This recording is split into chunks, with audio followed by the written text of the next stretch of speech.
$420 billion. That's exactly how much Joe Biden's student loan write-off will cost us. A desperate, dwindling President Joe Biden bought votes with that money, claiming COVID as the reason, which he then declared to be over COVID just weeks later. And then he danced around touting his unilateral student loan write-down. And they did their own disinformation dance, telling anyone who would listen that it would cost nothing at all. Right. And yet it turns out there is, in fact, a hefty price tag. And that's to the tune of a whopping $420 billion. According to the Congressional Budget Office, the CBO, the nonpartisan CBO, by the way, the Democrats who run the congressional swamp didn't even ask for an estimate of the true cost of this horrible policy move, despite huge claims on taxpayer dollars. No, they simply abdicated their power of the purse to Joe Biden and that crew right there. Even though, once upon a time, even Nancy Pelosi said it was unlawful of him to do so. People think that the President of the United States, is this more on the subject than you ever want to know? Well, you'll let me know. People think that the President of the United States has the power for debt forgiveness. He does not. What? He can postpone, he can delay, but he does not have that power. That has to be an act of Congress. Congress, of course it does, Speaker. But the ranking Republicans on the House and Senate Education Committees actually inquired because the Democrats didn't. And the CBO director, Philip Zweigel, responded in a letter with horrifying political math. Turns out, you see, simple math changes everything. And simple math exposes lies, ineptitude, and blatant disinformation. Drum roll, please. The cost of Joe Biden's unilateral extension of the moratorium on student loan payments for just 3 months, through December, $20 billion.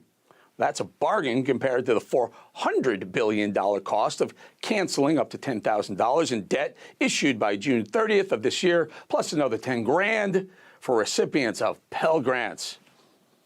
Nonpartisan CBO says that doesn't even count the cost of Biden's steps to ease the terms on federal income-based repayment plans that are on top of the $10,000, $20,000 loan forgiveness. Just give it away, folks. Make it rain in D.C. Independent analysts have estimated that costs of $150 additional billion or more, which would take the cost to now, ready for it? A whopping $570 billion, half $1 trillion. It's actual money at some point, reckless, lying, and all in the name of scrambling to buy a few votes. And all, by the way, done on the whim of a president without the permission of Congress.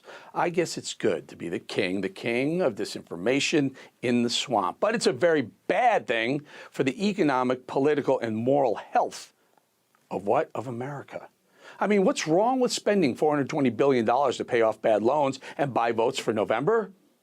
This is a swamp behavior at its worst. Hurricane Joe, a Cat 5 mess barreling through America, destroying our economy, destroying all that's good about this country, all in the name of buying some votes. As a real hurricane makes its way through the south of our beautiful country, through Florida, where I am right now, where I live, I can't help but think during a time of crisis, during a hurricane that can cause so much widespread damage, horrific damage, that the wrong guy is in charge, sitting in that office. If we're living in a calmer time, a time of infinite and untouchable economic prosperity, of safety, security, I don't think we'd have felt so much of Joe Biden's failures, his onset dementia, his defensive anger, his divisive rhetoric. But when I see a natural emergency of this kind, one in which so many Americans will lose their homes to damage, their businesses, their livelihood, maybe their lives, I think about how this is definitely not the guy we want running this country. This is one of the biggest moments for Florida Governor Ron DeSantis, who clearly faces one of the foremost tests of his time as the Sunshine State's leader. And thank God for that. I'm here. I'm happy that man is at the top. But for so many Americans, they'll look for strong and affirming leadership at the top, and I know they won't find it with Biden. This is not the man we want in charge ever, Biden, but it definitely not now. Hurricane Joe has been barreling through this country for 615 or 16 days and counting. I really don't think we can afford any more of his damage. $7.6 trillion. Trillion. That's how much the stock market has lost since Joe Biden took office.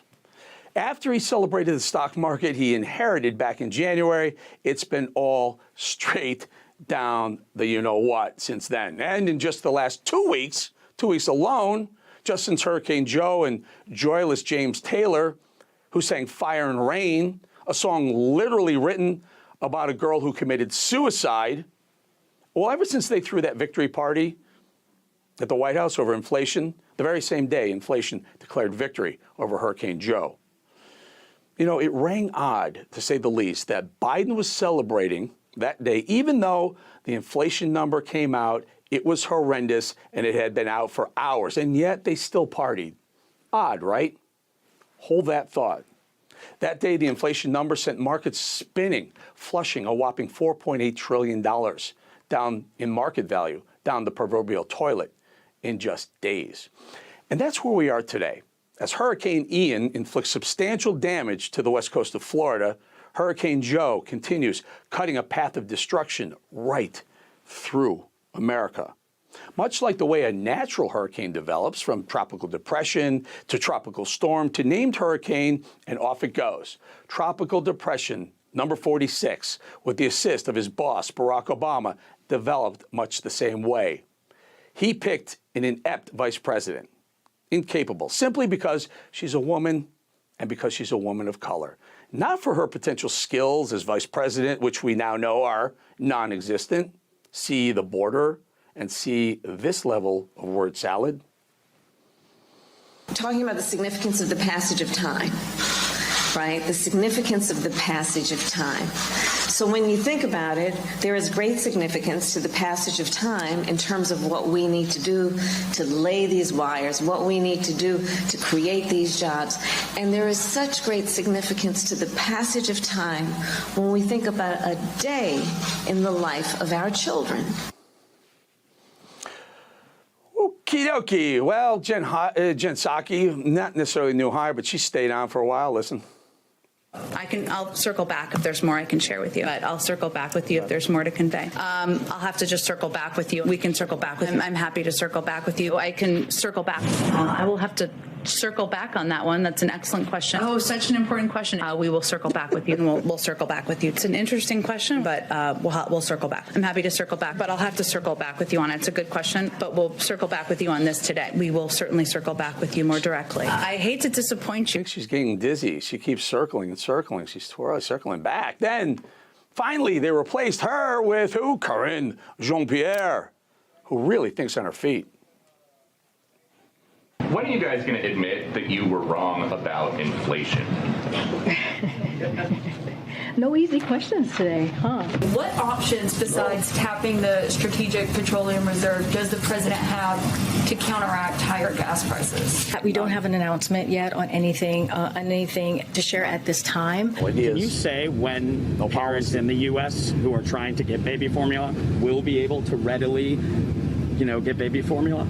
I don't have a timeline for you yet. No answers, no policy, no plan. Every single move Joe Biden has made, every single person he's chosen to trust as his advisors, it's a full-blown Hurricane Joe, spinning faster and faster. The storm strengthened in early 2021, making landfall along our southern border, the border, now open to all comers. Why? Well, Joe said so. That's why. Why now? I think it's the best time. The best time. Because of the administration? Because of Joe Biden. Yeah, he said, come. Why wouldn't they come? And then the storm, Hurricane Joe, even faster with Biden's deadly crime wave ripping through American cities, Portland, Seattle, Los Angeles, toggling east to Minneapolis, Chicago, and finally ravaging the East Coast, New York, Philly.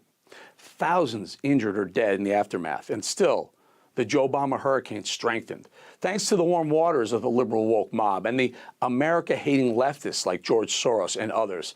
And just weeks ago, it became official. Hurricane Joe-Bama was named. Again, fueled by the liberal left, their free money handouts, Hurricane Joe-Bama was upgraded to a Cat 5, the most lethal storm of all, already ravaged city after city, ripped the border open, spread death and destruction on Main Street, USA, and now set to destroy the remaining remnants of America as we knew her. That victory party at the White House, let's go back to that over inflation. They celebrated as if inflation were a paper tiger, but it's not. And inflation always wins. But here's where the story takes a dark turn. Here's where the skies don't clear, but they become angrier and darker and angrier. It's where the Cat 5 storm of financial destruction, inflation, is perpetrating on American streets, on American people, meets up with the total annihilation of American tradition, the Constitution, American sovereignty, and American spirit. Joe-Bama, those two storms, they meet up, they fold into each other, and boom, it happened. A massive bear market in stocks, in bonds, an historic meltdown in home prices. Will Hurricane Joe-Bama obliterate America back to the dark ages? The end of times? Who knows? What I do know, the more damage they inflict on you and me, the more likely it is that people will be begging them, Joe Biden, Barack Obama, George Soros, Bill Gates, AOC, Bernie, for food, for water, for gas, for necessities. Because after a hurricane, what's always desperately needed? Food, water, gasoline. And the government, Big Brother, will be the only ones with those things. And you'll have to go to them hat in hand, begging for a sip, for a bite, for a gallon. Oh, they'll give you that tiny ration, and they'll continue to ration what you get, and they'll only take one thing as currency. That one thing, it's your vote. As you can see, this story is a metaphor for the current situation we're in. Precarious as it is, this has been but a cautionary tale, perhaps.